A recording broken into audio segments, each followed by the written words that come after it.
नमस्कार। आज हम साझेदार के अवकाश ग्रहण वाले अध्याय में से जीवन बीमा पॉलिसी का समायोजन वाला टॉपिक पढ़ेंगे कि जब एक साझेदार अवकाश ग्रहण करता है या साझेदार की मृत्यु हो जाती है तो साझेदारी फर्म में जो जीवन बीमा पॉलिसी ले रखी है उसका समायोजन फर्म की लेखा पुस्तकों में किस प्रकार से किया जाता है। तो चलिए देखते हैं कि एक साझेदारी फर्म में जीवन बीमा पॉलिसी का समायोजन है वो फर्म की लेखा पुस्तकों में किस प्रकार से किया जाता है। देखिए, जीवन बीमा पॉलिसी का समायोजन है वो दो तरीके से हो सकता है। एक जब साझेदार की निवृत्ति की दशा में, दूसरा साझेदार की मृत्यु की दशा में। एक तो स्थिति ये हो सकती है कि साझेदार सेवानिवृत्त हो रहा हो और एक स्थिति ये हो सकती है कि साझेदार की मृत्यु की दशा में। अब एक साझेदारी फर्म बीमा पॉलिसी क्यों करवाती है तो ये नीचे मैंने लिखा है, मैं बता देता हूँ आपको कि साझेदारों के जीवन पर बीमा पॉलिसी लेने का उद्देश्य यह है कि किसी भी साझेदार की मृत्यु होने पर फर्म को बीमा कंपनी से तरल या नगद कोष उपलब्ध हो सके जिससे मृतक साझेदार के उत्तराधिकारी को देय राशि का भुगतान किया जा सके। देखिए, जब कोई साझेदार की मृत्यु होती है या अवकाश ग्रहण करता है तो उसको जो पूंजी खाते का उसका समायोजित शेष होता है या उसकी देय राशि होती है उसका भुगतान किया जाता है। तो उस राशि की व्यवस्था हो सके तो इसके लिए साझेदारी फर्म है वो अपने साझेदारों का जीवन बीमा करवाती है ताकि अगर यदि साझेदार की मृत्यु होती है तो जो उसको भुगतान की जाने वाली राशि है उसकी व्यवस्था जो बीमा कंपनी से राशि प्राप्त होगी उससे की जा सके। तो ठीक है, तो पॉलिसी क्यों करवाई जाती है तो वो आपको मैंने बता दिया कि पॉलिसी कराने का उद्देश्य साझेदारी फर्म में ये होता है कि किसी भी साझेदार की मृत्यु होने पर फर्म को बीमा कंपनी से जो भी नगद कोष उपलब्ध होता है वह मृतक साझेदार के उत्तराधिकारी को देय राशि का भुगतान करने के लिए उसका उपयोग किया जाता है। अब मृत्यु की दशा में बीमा पॉलिसी का समायोजन भी दो प्रकार से होता है। नंबर एक, व्यक्तिगत या पृथक जीवन बीमा पॉलिसी और नंबर दो, जब सभी साझेदारों के जीवन पर संयुक्त जीवन बीमा पॉलिसी। देखिए, एक तो हो सकता है कि सभी साझेदारों के जीवन पर अलग अलग पृथक जीवन बीमा पॉलिसी ले रखी हो और एक स्थिति ये हो सकती है कि फर्म में सभी साझेदारों के जीवन पर एक ही संयुक्त जीवन बीमा पॉलिसी ले रखी हो। तो इन दोनों स्थितियों में हम जब फर्म की पुस्तकों में लेखा करेंगे तो किस प्रकार से करेंगे, तो पहली स्थिति का हम आज अध्ययन करेंगे इस वीडियो में। तो देखिए, नंबर फर्स्ट मैंने लगाया है कि व्यक्तिगत या पृथक जीवन बीमा पॉलिसी, यानी जब किसी साझेदारी फर्म में साझेदारों के जीवन पर पृथक या अलग अलग जीवन बीमा पॉलिसी ली गई होती है तो उसे पृथक जीवन बीमा पॉलिसी कहते हैं। तो ऐसी स्थिति में जो जीवन बीमा पॉलिसी का प्रीमियम है साझेदारी फर्म द्वारा चुकाया जाता है उस प्रीमियम को खर्चा मानते हुए फर्म द्वारा चुकाया जाता है तथा लेखा वर्ष के अंत में प्रीमियम को लाभ हानि खाते में अंतरित किया जाता है। यानी जो जीवन बीमा पॉलिसी का प्रीमियम है वो फर्म के द्वारा खर्चा मानते हुए चुकाया जाता है तथा लेखा वर्ष के अंत में प्रीमियम को लाभ हानि खाते में अंतरित किया जाता है। कि जब मृतक साझेदार की पॉलिसी तथा जीवित साझेदारों की पॉलिसी का समर्पण मूल्य को जोड़कर सभी साझेदारों में लाभ विभाजन अनुपात में बांट देते हैं।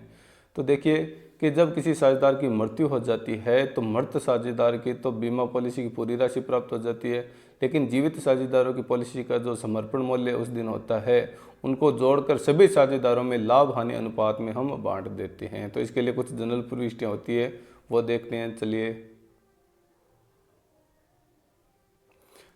नंबर फर्स्ट, जब साझेदारी फर्म द्वारा जो प्रीमियम चुकाया जाता है तो उसके लिए क्या प्रविष्टि होती है, insurance premium account debit to cash या बैंक अकाउंट। कि जब साझेदारी फर्म द्वारा जो प्रीमियम चुकाया जाता है वो उसके लिए क्या प्रविष्टि होती है, insurance premium account debit to cash या बैंक अकाउंट। जब साल के अंत में इस प्रीमियम की राशि को प्रॉफिट एंड लॉस खाते में अंतरित किया जाता है वर्ष के अंत में, लेखा वर्ष के अंत में, तो प्रविष्टि होती है profit and loss account debit to insurance premium account. ये प्रविष्टि हर वर्ष होती है, हर वर्ष प्रीमियम चुकाएंगे और हर वर्ष के अंत में उस प्रीमियम की राशि को प्रॉफिट एंड लॉस खाते में अंतरित करेंगे। नंबर जो 3 प्रविष्टि स्क्रीन पर दी गई है कि साझेदार की मृत्यु होने पर पॉलिसी की राशि देय होने पर, यानी साझेदार की मृत्यु हो जाती है और पॉलिसी की राशि देय होती है मृतक साझेदार की, तो क्या एंट्री होती है, insurance company account debit to life policy account और पॉलिसी की राशि प्राप्त होने पर 4 नंबर प्रविष्टि है bank account debit to insurance company. ठीक है। अब जिस साझेदार की मृत्यु होती है उसी साझेदार की जो पॉलिसी की राशि है वो हमें बीमा कंपनी से प्राप्त होती है, तो उसकी हम प्रविष्टि करेंगे प्राप्त करने की। अब मैंने ऊपर जैसे बताया कि मृतक साझेदार की तो पॉलिसी राशि पूरी व जीवित साझेदारों की पॉलिसी का समर्पण मूल्य सभी साझेदारों में हम लाभ विभाजन अनुपात में बांटते हैं। तो जो मृतक साझेदार है उसकी तो पूरी पॉलिसी की राशि होगी और जीवित साझेदारों की पॉलिसी का समर्पण मूल्य जोड़कर सभी साझेदारों में लाभ हानि अनुपात में बांटने पर प्रविष्टि क्या बनती है आपके सामने स्क्रीन पर दी गई है, life policy account debit to all partners capital account. अब समर्पण मूल्य 2-3 बार नाम आ गया समर्पण मूल्य, तो समर्पण मूल्य क्या होता है वो देख लीजिए। समर्पण मूल्य का मतलब है कि समर्पण मूल्य से आशय उस मूल्य से है जिसे फर्म बीमा कंपनी से बीमा अवधि में बीमा पॉलिसी को समर्पित करके प्राप्त कर सकती है। देखिए समर्पण मूल्य का मतलब क्या होता है कि बीमा अवधि के दौरान बीमा पॉलिसी को जब फर्म बीमा कंपनी में समर्पित कर देती है और उस दिन उसकी जो राशि प्राप्त होती है वह उसका समर्पण मूल्य कहलाता है।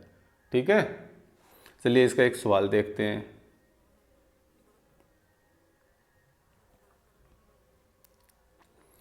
देखिए एक एग्जाम्पल आपके सामने लिखा गया है कि ए ब व स एक फर्म में 3:2:1 के अनुपात में लाभ हानि बांटते हुए साझेदार हैं।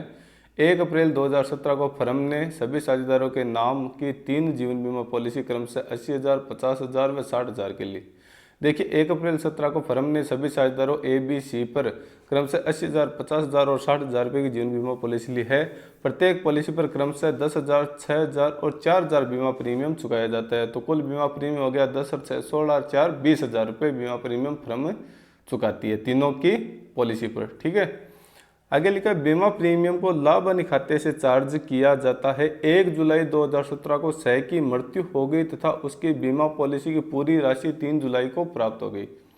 देखिए सह की मृत्यु है वो 1 जुलाई 17 को होती है और 3 जुलाई को जो उसकी बीमा पॉलिसी है सह की बीमा पॉलिसी की राशि है ऊपर 60,000 रुपये, तो 60,000 रुपये 3 जुलाई को प्राप्त हो जाती है। उस तिथि को ए व बी की पॉलिसी का समर्पण मूल्य क्रमशः 16,000 तथा 8,000 था, जिसे पुस्तकों में दिखाना है। ठीक है, फर्म की पुस्तकों में जर्नल प्रविष्टियां दीजिए तथा चिट्ठी में जीवन बीमा पॉलिसी दर्शाइए। देखिए सबसे पहले तो हम 1 अप्रैल 17 को जो प्रीमियम है तीनों साझेदारों का ए ब स का 10,000, 6,000, 4,000 उसका भुगतान करेंगे। तो सबसे पहले प्रविष्टि होगी 2017 अप्रैल को insurance premium account debit to bank account 20,000 रुपये। ठीक है, उसके बाद में कहा गया कि 1 जुलाई को उसकी सह की मृत्यु होगी, तो सह की मृत्यु के दिन जो बीमा कंपनी की राशि दे बीमा पॉलिसी की राशि दे होगी तो प्रविष्टि होगी insurance company account debit to life policy account.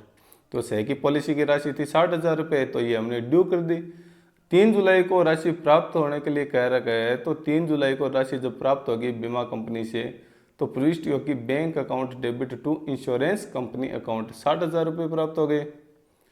अब मैंने कहा कि जीवित साझेदारों के तो समर्पण मूल्य और मृत साझेदार की पॉलिसी की राशि को जोड़कर सभी साझेदारों में लाभ हानि अनुपात में हम बांट देंगे।